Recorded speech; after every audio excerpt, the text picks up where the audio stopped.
Hello learner, hope learning academy में आपका स्वागत है। आज हम लोग डिस्कस करेंगे पेपर वन का यूनिट वन में देखेंगे कि क्या क्या है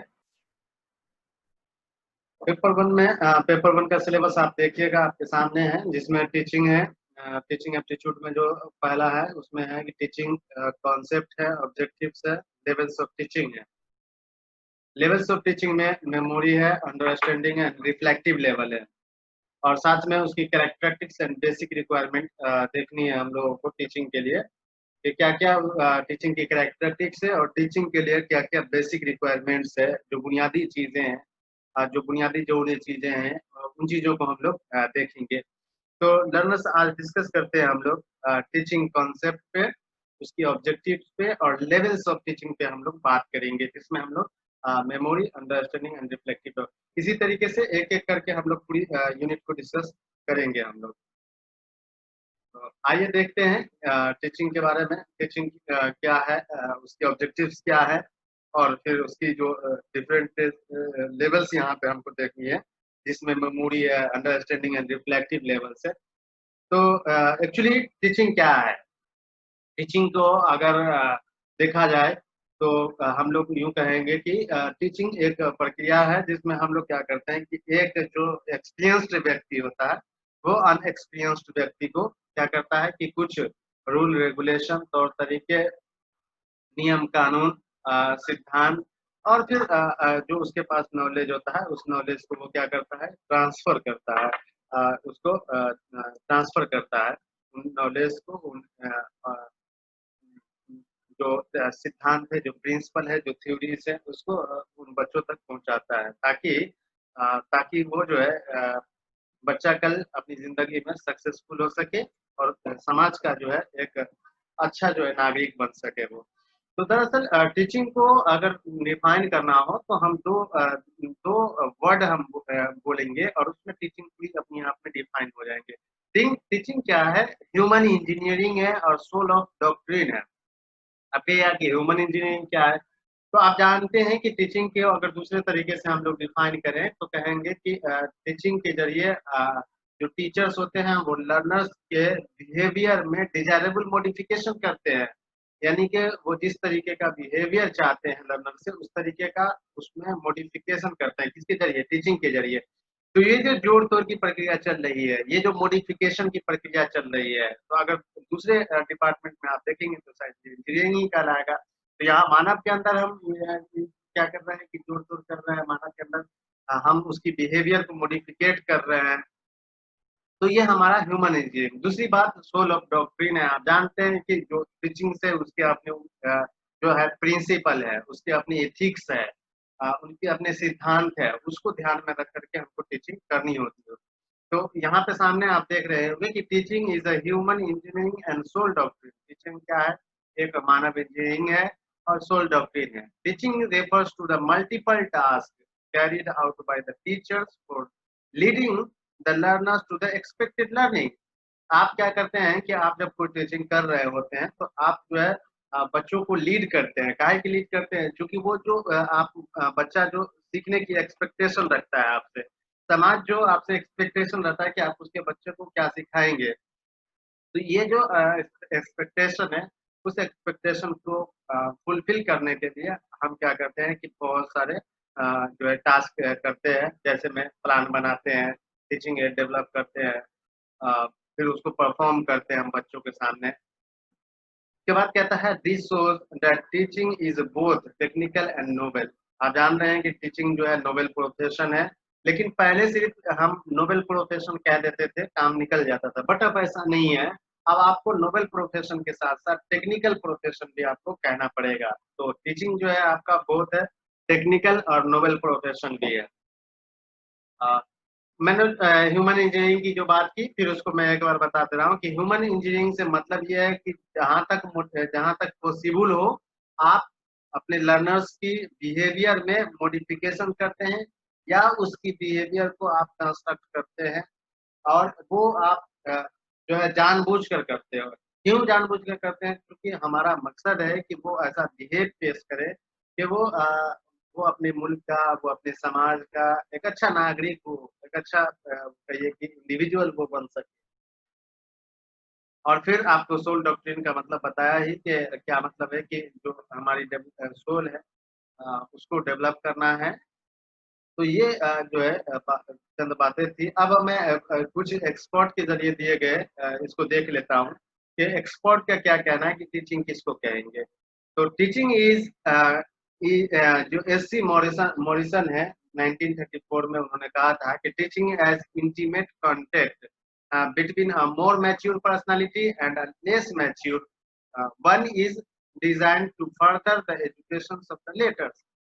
मैंने आपसे कहा कि शुरू में ही मैंने आपसे कहा था कि क्या है, एक प्रोसेस है जिसमें जो कहिए कि मैच्योर पर्सनालिटी अनमैच्योर पर्सनालिटी को क्या करता है कि टीच करता है और वो एक दूसरे के जानबूझ करके वो एक दूसरे के संपर्क में आते हैं और फिर ऐसी स्थिति में जो एक्सपीरियंस्ड पर्सन है वो क्या करता है कि उसको जो अनएक्सपीरियंस्ड पर्सन है उसको क्या करता है, कुछ नॉलेज देता है, कुछ स्किल्स सिखाता है ताकि उसके भविष्य में वो चीज काम आ सके। अगला जो डिफिनीशन है वो बीओ स्मिथ 1966 ने दिया था कि teaching is a system of action intended to produce learning. System क्या है आपका, जो टीचिंग क्या है, एक सिस्टम है, एक प्रणाली है जिसमें क्रिया किया जाता है जानबूझ करके, इसलिए क्योंकि उससे लर्निंग उत्पन्न हो, उससे अधिगम उत्पन्न हो, अधिगम का प्रतिफल निकले।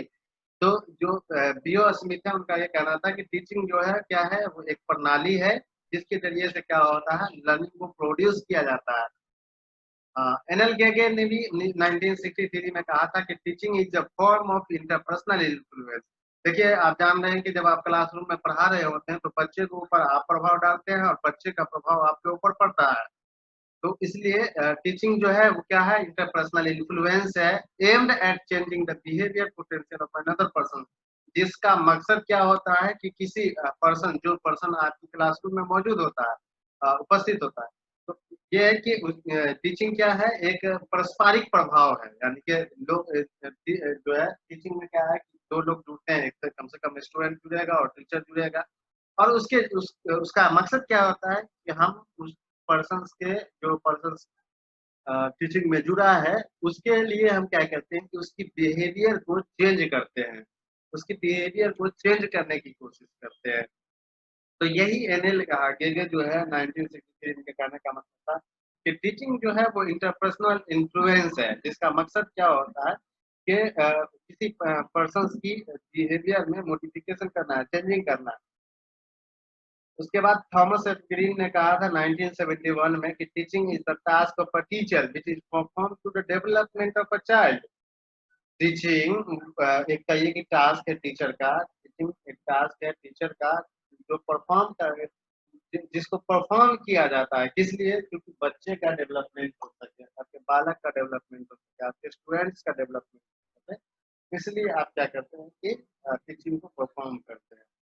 तो ये अगर हम लोग कुल मिलाकर के अगर देखें कि टीचिंग क्या है, तो टीचिंग को आप यूँ कह सकते हैं कि टीचिंग जो है क्या है, एक ह्यूमन इंजीनियरिंग है और सोल डॉक्ट्रिन है। ह्यूमन इंजीनियरिंग से मुराद ये है कि टीचिंग के जरिए, टीचिंग के द्वारा आप अपने बालकों के व्यवहार में परिवर्तन लाते हैं, व्यवहार में मॉडिफिकेशन करते हैं। और सोल डॉक्ट्रिन का मतलब है कि उसके अंदर जो सोल है उसको आप डेवलपमेंट करते हैं, उसको आप बेटर नरिशमेंट जो है देते हैं ताकि उसका बेहतर जो है बेहतर नागरिक वो बन सके, वो देश का एक अच्छा नागरिक बन सके, अपने समाज का एक अच्छा नागरिक बन सके। तो टीचिंग जो है वो noble as well as technical profession है। It is not only noble profession, teaching is a technical as well as noble profession, दोनों है। टीचिंग जो है एक फॉर्मल प्रक्रिया है, कहिए कि जिसमें आप टीचर्स और स्टूडेंट जुड़ते हैं और ये जानबूझ करके ये प्रक्रिया होती है और टीचर्स ऐसी स्थिति में अपनी जानकारी को, अपनी मालूमात को, अपनी इंफॉर्मेशन को, अपनी नॉलेज को बच्चों तक शेयर करता है। क्यों शेयर करेगा? ताकि वो बच्चा भविष्य में उन नॉलेज का इस्तेमाल कर सके, एप्लीकेशन कर सके। के बाद हम लोग कुछ एक्सपर्ट की डेफिनेशंस भी देख रहे थे, जिसमें हम लोगों ने एससी मॉरिसन का डेफिनेशंस देखा, जिसमें मैंने कहा कि जो इनका कहना था कि जो मैच्योर पर्सनालिटी है और अनमैच्योर पर्सनालिटी है, उन दोनों के बीच में ये जानबूझ करके प्रक्रिया होती है। हाँ, और उसमें बच्चों को क्या किया जाता है कि नॉलेज फराहम किया जाता है, ताकि क्या हो कि वो जो है फ्यूचर में उन एजुकेशन का इस्तेमाल कर सके। पीओ स्मिथ ने भी कहा था कि ये एक जानी समझी प्रक्रिया होती है, प्रणाली है, जिसमें क्या होता है कि अधिगम को प्रतिपादित कराया जाता है, या अधिगम को कहिए कि अधिगम का अ, प्रतिफल कह सकते हैं आप। एनएल गेग ने 1963 में कहा कि ये जो टीचिंग जो है वो पारस्परिक प्रभाव है, जिसका जिसका उद्देश्य क्या है कि किसी पर्सन के बिहेवियर में चेंजिंग लाना। थॉमस एफ गेन का मतलब है कि टीचिंग वो टास्क है, या जिसमें टीचिंग वो टास्क है जिसमें परफॉर्म किया जाता है। काहे के लिए परफॉर्म किया जाता है? ताकि एक बच्चे का, बालक का विकास हो सके। इसके लिए टीचिंग एक परफॉर्मेंस टास्क है, जिसमें बच्चों का विकास होता है। तो यहाँ तक हम लोगों ने बात की टीचिंग की। अब बात कर लेते हैं, teaching can be defined in the following veg. आप टीचिंग को जो है इस तरीके से डिफाइन कर सकते हैं। अगर इतना बात क्लियर है तो आप पॉइंट वाइज भी उसको क्लियर कर सकते हैं। एक तो है कि टीचरफुल टीचिंग जो है आपका, वो पर्पसफुल डायरेक्शन होता है। और दूसरी बात की मैनेजमेंट ऑफ द लर्निंग भी होती है। टीचिंग के जरिए आप लर्निंग को मैनेजमेंट भी करते हैं। और दूसरी बात की टीचिंग हमेशा पर्पसफुल होता है और पर्पसफुल डायरेक्शन में चलता है। तो एक इस तरीके से इसको कह सकते हैं। दूसरा आप कह सकते हैं कि teaching is a process of providing opportunity for student to produce relatively permanent changes through engagement in experience provided by the teacher. Teaching क्या है? एक प्रोसेस है जहां आप क्या करते हैं कि बच्चों को प्रोवाइड करते हैं क्या अपेक्षाकृत परमानेंट, जहां आप क्या करते हैं कि बच्चों को अपॉर्चुनिटी फराहम करते हैं, इसलिए कि वो अपनी बिहेवियर में अपेक्षाकृत वो क्या कर सके, परमानेंट चेंजिंग ला सके। परमानेंट चेंजिंग ला सके किस कैसे लाएगा? थ्रू एक्सपीरियंस किया। और वो एक्सपीरियंस कहाँ से मिलेगा? टीचिंग के जरिए मिलेगा। तो टीचिंग के जरिए बच्चों को आप ये अपॉर्चुनिटी देंगे कि वो क्या करे कि बच्चा अपनी बिहेवियर में अपेक्षाकृत जो है परमानेंट चेंजिंग ला सके। तो एक ये भी हमारा टीचिंग हो सकता है। दूसरा, टीचिंग क्या है? आपका एक स्किलफुल नॉलेज है। टीचिंग क्या है कि स्किलफुल एप्लीकेशन ऑफ नॉलेज है। नॉलेज का स्किलफुल एप्लीकेशन है टीचिंग। देखिए, आप जानते हैं कि टीचिंग में नॉलेज का होना काफी नहीं है, बल्कि स्किल का होना भी जरूरी है, और इस स्किल को पूरे पीरियड में सिखाई जाती है। तो ये जो टीचिंग है वो हमारा स्किलफुल एप्लीकेशन होता है। किस चीज का? नॉलेज का। जो नॉलेज हमारे पास है उसको स्किलफुल तरीके से हम उसका इस्तेमाल करते हैं। उसके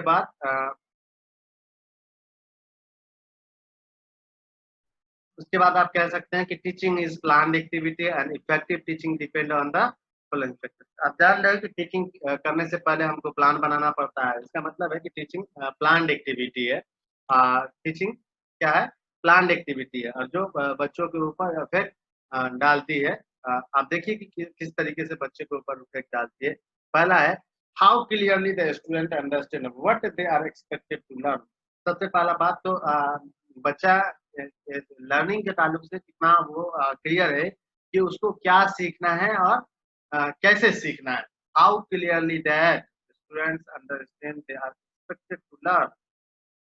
ये तो समझना सबसे ज्यादा जरूरी है कि बच्चे ने जो एक्सपेक्ट किया है लर्निंग का, वो कितना बेहतर तरीके से वो समझ पाया है कि वो क्या डिसाइड किया, क्या एक्सपेक्ट किया है, और क्या वो सीख रहा है ना। दूसरी बात, how accurately there learning can be measured. और उसकी जो लर्निंग हो रही है उसको हम लोग एक्यूरेट तरीके से कैसे मेजर कर सकते हैं।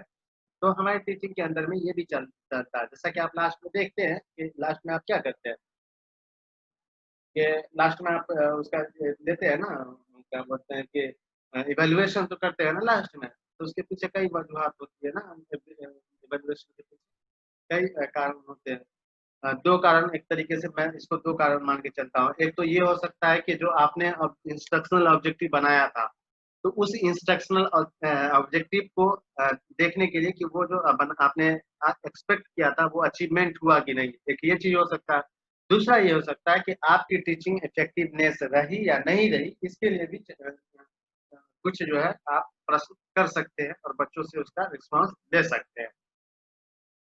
ये आप जानते हैं कि टीचिंग में जो है जो लर्नर्स होता है आपका वो डिपेंडेंट वेरिएबल्स होता है, टीचर्स जो होते हैं वो इंडिपेंडेंट वेरिएबल्स होते हैं और जो टीचिंग मेथड्स वगैरह होते हैं वो इंटरवेनिंग वेरिएबल्स होते हैं।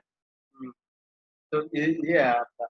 अगर इसकी natures and characteristics of teaching की बात करें, तो आप जान रहे हैं कि जो टीचिंग है उसके डिफरेंट लेवल होते हैं, जिसमें मैंने बात किया कि 3 लेवल्स होते हैं, memory, understanding and reflective levels. इसको हम लोग डिटेल्स में देखेंगे, इसका मॉडल्स भी हम लोग ने आगे देखेंगे हम लोग। दूसरी बात कि ये टीचिंग जो है वो स्टैटिक प्लेस में नहीं हो सकता है। ये डायनामिक एनवायरनमेंट में टीचिंग हो सकता है। हमारा स्कूल डायनामिक होना चाहिए और स्कूल में जो है टीचिंग हो सक होती है। अ, ये जो है आपका टीचिंग जो है आपके एजुकेशन से जो है एजुकेशन से, इंस्ट्रक्शन से, लर्निंग से और ट्रेनिंग से क्लोज़ली रिलेटेड है। मैं आपको आगे बताऊँगा कि जो टीचिंग है वो कंडीशनिंग नहीं है। टीचिंग जो है वो ट्रेनिंग नहीं है। टीचिंग जो है वो इंस्ट्रक्शन नहीं है और कैसे नहीं है इन चीज़ों को हम लोग आगे डिस्कस करेंगे। बट अभी ये समझिए कि टीचिंग आपका जो है लर्निंग नहीं है, क्योंकि इसलिए लर्निंग नहीं है कि लर्निंग वो कभी भी हो सकती है। टीचिंग लर्निंग के लिए टीचिंग का होना ज़रूरी नहीं है, बट टीचिंग हो रही है तो लर्निंग हो ये ज़रूरी नहीं है। लर्निंग कहीं भी हो सकती है, बच्चे कैसे भी सीख सकते हैं, बट टीचिंग हो और लर्निंग हो ये कोई ज़रूरी नहीं है कि टीचिंग होगी तो लर्निंग होगी ही, ऐसा कुछ नहीं है। तो आप उन्हें हुआ कि आपने टीचिंग की, बच्चे ने लर्न नहीं किया, तो ये आपकी टीचिंग हुई पर लर्निंग नहीं हुई। तो टीचिंग, लर्निंग दोनों अलग-अलग कॉन्सेप्ट है। इंस्ट्रक्शन टीचिंग नहीं है, चूँकि आप क्यों नहीं है ये हम लोग आगे डिस्कस करेंगे, फिर लेकिन फिर भी यहाँ पे मैं बता दूँ आपको कि इंस्ट्रक्शन का मतलब है कि अ आप आपको किसी को आप लिमिट करते हैं कि आपको क्या करना है और क्या नहीं करना है।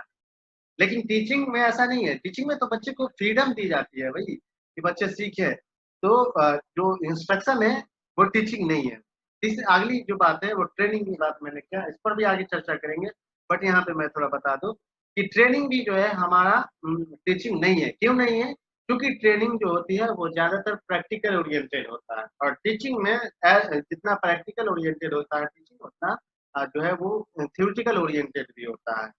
हाँ, और दूसरी बात ये है कि ट्रेनिंग में सिर्फ़ स्किल्स पर ध्यान दिया जाता है। ज़्यादातर स्किल डेवलपमेंट करने की कोशिश की जाती है। नॉलेज के ताल्लुक से टीचिंग में उतना ध्यान ये इसमें ट्रेनिंग में उतना ध्यान नहीं दिया जाता है, क्योंकि मान के चला जाता है कि उसके पास नॉलेज है, सिर्फ़ स्किल डेवलपमेंट करना है। बट कि टीचिंग में आप जान रहे हैं कि नॉलेज भी डेवलप करेगा, एप्टीट्यूड भी डेवलप करेगा, है ना? स्किल भी हमारे अंदर डेवलप होगी टीचिंग के ज़रिए। तो टीचिंग जो है वो ट्रेनिंग नहीं है। हाँ, क्लोज़ली रिलेटेड ज़रूर है। हाँ, उसके बाद आप जान रहे हैं कि जो टीचिंग है वो इंटेलेक्चुअल एक्टिविटी है ना? अ, उसके बाद जो है टीचिंग जैसे आर्ट्स है वैसे साइंस भी है, हाँ? और जो क्या है कि टीचिंग जो है सेल्फ ऑर्गेनाइजेशन की ओर बढ़ता है, टीचिंग सेल्फ ऑर्गेनाइजेशन की ओर जो है कहिए कि व्यक्ति को ले जाता है और जो टीचिंग है वो सोशल सर्विस है। टीचिंग जो है वो सामाजिक कहिए कि सामाजिक कार्य है, सोशल सर्विस है आपका टीचिंग। हाँ, क्योंकि हम लोग आप देखेंगे जब मैं टीचर एजुकेशन में आऊँगा, तो उस समय में मैं डिस्कस करूँगा इस पे कि वो सामाजिक कार्य कैसे है। उसके बाद टीचिंग आपका क्या है कि एक कंटीन्यूअस प्रोसेस है और टीचिंग आपका प्रोफ़ेशन भी है, जिसमें हम लोगों ने टीचिंग एज़ अ प्रोफ़ेशन को हम लोग देखते हैं और देखेंगे आगे नेक्स्ट इसमें।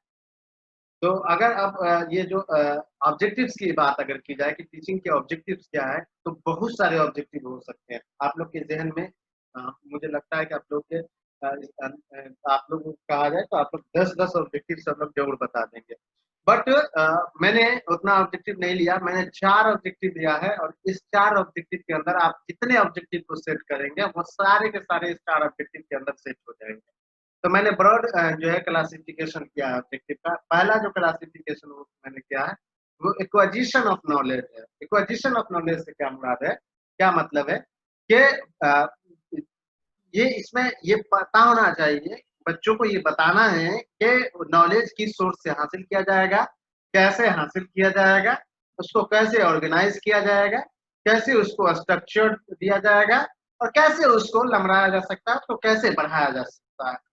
तो ये जो प्रोसेस है, ये हमारी टीचिंग के ऑब्जेक्टिव्स है। यानी कि टीचिंग में आप बच्चों को ये भी टीचिंग के जरिए टीचिंग के द्वारा आप बच्चों को ये भी बताना चाहते हैं, स्टूडेंट्स को ये भी बताना चाहेंगे कि नॉलेज कैसे हासिल किया जाता है, उसको कैसे ऑर्गेनाइज किया जाता है, कैसे उसको स्ट्रक्चर्ड किया जा सकता है और कैसे उसको बढ़ाया जा सकता है। तो ये पहला ऑब्जेक्टिव है कि एक्विजिशन ऑफ नॉलेज। दूसरा है डेवलपमेंट ऑफ अंडरस्टैंडिंग। आप जानते हैं कि टीचिंग के जरिए आपकी हमेशा कोशिश रहती है कि आप टीचिंग के जरिए बच्चों के अंदर अंडरस्टैंडिंग डेवलप करें।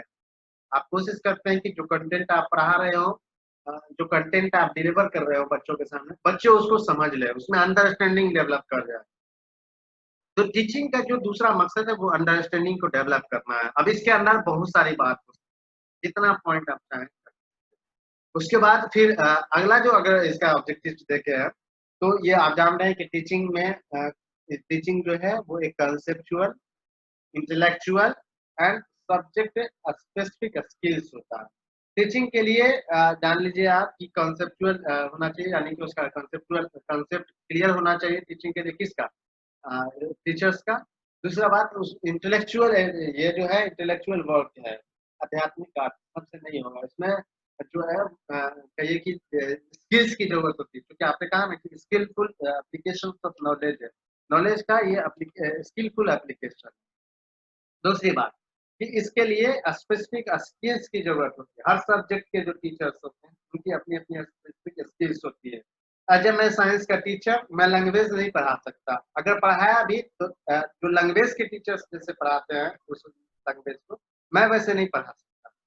तो हर टीचर्स की अपनी सब्जेक्ट स्पेसिफिक स्किल्स होती है। लैंग्वेज के टीचर को साइंस दीजिएगा, वो लैंग्वेज के जैसा पढ़ाएंगे, और मुझे लैंग्वेज दीजिएगा तो मैं साइंस के जैसा पढ़ाऊंगा। तो कहने का मतलब है कि जो हर एक जो कहिए कि टीचर्स है उनकी अपनी अपनी स्पेसिफिक स्किल्स है अपने सब्जेक्ट के साथ रिलेटेड। दूसरी बात कि डेवलपमेंट ऑफ वैल्यूज है, यानी कि वैल्यूज भी हम इसके जरिए क्या करते हैं, इसके द्वारा हम डेवलप करते हैं।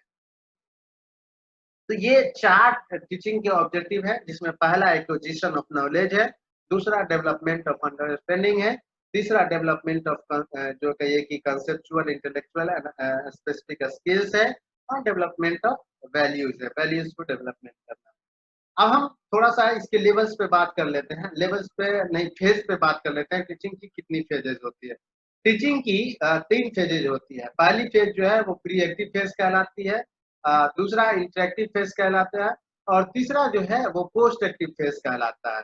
थोड़ा सा इसको हम लोग देख लेते हैं कि फेजेस ऑफ टीचिंग है वो क्या है। अच्छा, फेजेस ऑफ टीचिंग से क्या मतलब है कि टीचिंग कितनी फेज से गुजर कर मुकम्मल हो पाता है, यानी कि पूरा हो पाता है। तो आप जान लीजिए कि टीचिंग के लिए तीन फेजेस होती है। पहला जो है आपका जो प्री एक्टिव फेज है, दूसरा आपका इंटरेक्टिव फेज है, और तीसरा जो है आपका वो क्या है, तीसरा आपका क्या है कि जो है पोस्ट एक्टिव फेज है ना। तो इसमें आप जो प्री एक्टिव फेज है उसमें आप क्या करते हैं कि आप उसमें प्लान डेवलप करते हैं, गोल सेट करते हैं, लर्निंग आउटकम जो कह रहे हैं कि लर्निंग आउटकम जो आप चाह रहे हैं, जो ऑब्जेक्टिव आप डिसाइड कीजिएगा। तो सबसे पहला नंबर तो इसमें इंस्ट्रक्शनल ऑब्जेक्टिव डिसाइड करते हैं हम लोग। प्लान डेवलप करते हैं, प्लान डेवलप करने के लिए कंटेंट और मटेरियल आप डेवलप करते हैं, कंटेंट और मटेरियल आप चुनते हैं। मैगजीन्स ऑफ टीचिंग देखते हैं कि कौन सी मैगजीन्स ऑफ टीचिंग से मुझे कंटेंट डिलीवर करनी है। टीचिंग एड्स आप देखते हैं, यहीं पे आप ड्यूरेशन तय करते हैं कि आप कितना देर पढ़ाएंगे क्लासरूम में। उसके बाद इवैल्यूएशन का तरीका आपका क्या होगा, क्या आप वर्कशीट देंगे या ऐसे ही मौखिक कुछ प्रश्न आप कर करके बच्चों की ये देखेंगे, आप देखेंगे टीचिंग की कि वो कितना इफेक्टिव रहा, या फिर आपकी लर्निंग आउटकम की अचीवमेंट हुई या नहीं हुई जो ऑब्जेक्टिव मैंने सेट किया था। तो उसके लिए आप क्या जो है तरीका कीजिएगा कि आप सवाल दे दीजिएगा, पूछ लीजिएगा ऐसे, या वर्कशीट दे दीजिएगा। तो ये हो सकता है। तो जो प्री एक्टिव फेज है, प्री एक्टिव फेज में हम प्लान डेवलप करते हैं, प्लान डेवलप करते हैं उसमें हम लोग, और उसमें क्या करते हैं, कंटेंट जो है हम लोग ऑर्गेनाइज करते हैं, उसमें ड्यूरेशन तय करते हैं, मैगजीन्स और टीचिंग देखते हैं। उसके बाद कंटेंट वगैरह टीचिंग एड्स इवैल्यूएशन टूल्स वगैरह उसमें हम डिसाइड करते हैं। उसके बाद इंटरैक्टिव फेजेस है। इंटरैक्टिव फेजेस में जो आप क्लासरूम में परफॉर्म करते हैं बच्चों के सामने, वो इंटरैक्टिव फेज कहलाता है। तो आप जान रहे हैं कि इंटरैक्टिव फेज क्या होता है, कि दरअसल आप जो पहले से जो प्लान बना रखे हैं उसका वो एप्लीकेशन है। इंटरैक्टिव फेज जो है प्री एक्टिव फेजेस का वो एप्लीकेशन है, कि उसमें जो प्लान आपने बनाया, उसमें जो आपने मतलब की, उसको आप क्लासरूम में आप प्रेजेंट कर रहे हैं। तो वही है कि जो प्लान आपने बनाया था उसको आप क्या कर रहे हैं कि जो है इसमें डिलीवर कर रहा है। तो ये आपका एक्शन रिएक्शन का प्रोसेस भी कहलाता है, इंटरेक्शन का प्रोसेस भी कहलाता है। इसलिए कि आप जो अपने बालक होते हैं उनसे आप डायरेक्ट फेस टू फेस होते हैं, और इसमें जो है आप कंटेंट को बच्चों के सामने क्या करते हैं, डिलीवर करते हैं, बच्चों तक पहुंचाते हैं। इसमें आपकी वर्बल बिहेवियर और नॉन वर्बल बिहेवियर दोनों इंपॉर्टेंट रोल अदा करती है। इसमें साथ ही साथ इसमें आप रीइंफोर्स भी बच्चों को देते रहते हैं, बीच-बीच में बच्चों को सवाल करते रहते हैं, बच्चों को रीइंफोर्स भी करते रहते हैं, स्टिमुलस भी देते रहते हैं आप बच्चों को, है ना? तो इस तरीके से ये आपका इंटरैक्टिव फेज होता है। और उसके बाद पोस्ट एक्टिव फेज है। पोस्ट एक्टिव फेज में क्या करते हैं आप, कि जब इंटरैक्टिव फेज आपका कंप्लीट हो जाता है, तो पोस्ट एक्टिव फेज में आप जो है इवैल्यूएशन करते हैं। इवैल्यूएशन के 2 मकसद होंगे, बार-बार मैंने कहा कि 2 उद्देश्य हो सकते हैं। एक उद्देश्य ये हो सकता है कि जो आपने ऑब्जेक्टिव जो तय किया था, जो ऑब्जेक्टिव फ्रेम किया था, तो उस ऑब्जेक्टिव को देखने के लिए कि उस ऑब्जेक्टिव की अचीवमेंट हुई या नहीं। दूसरा ये भी हो सकता है कि आप अपनी टीचिंग की इफेक्टिवनेस देखने के लिए भी आप जो है इवैल्यूएशन टूल्स का अ, ये कर सकते हैं, तैयार कर सकते हैं। तो ये आपका हो जाएगा, और इसी के बेसिस पे आप ये डिसाइड करेंगे कि क्या वो जिस तरीके से मैंने पढ़ा रहा हूँ अ, अ, वो कंटिन्यू करना है, या उसके लिए कुछ अल्टरनेट तैयार करनी है, या उसमें इम्प्रूवमेंट करने की गुजारिश है, गुंजाइश है। और फिर उसके बेसिस पे हम क्या करेंगे कि अगला प्लान जो है हम डिलीवर करें।